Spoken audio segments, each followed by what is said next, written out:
How to find restricted message on Facebook Messenger. Hello everyone, welcome to this channel. I'm here to help you out today. So without any delay, let's get started.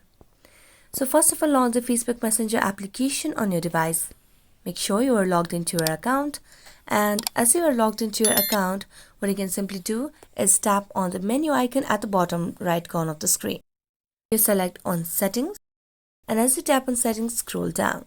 Now simply tap on privacy and safety over here. As you do that, scroll down and under who can reach you category, you can see the option of restricted accounts. So select on that. And as you do that, you'll be able to see all the restricted accounts, and the accounts that have been restricted, the messages will be restricted automatically as well. So you can find all it in here.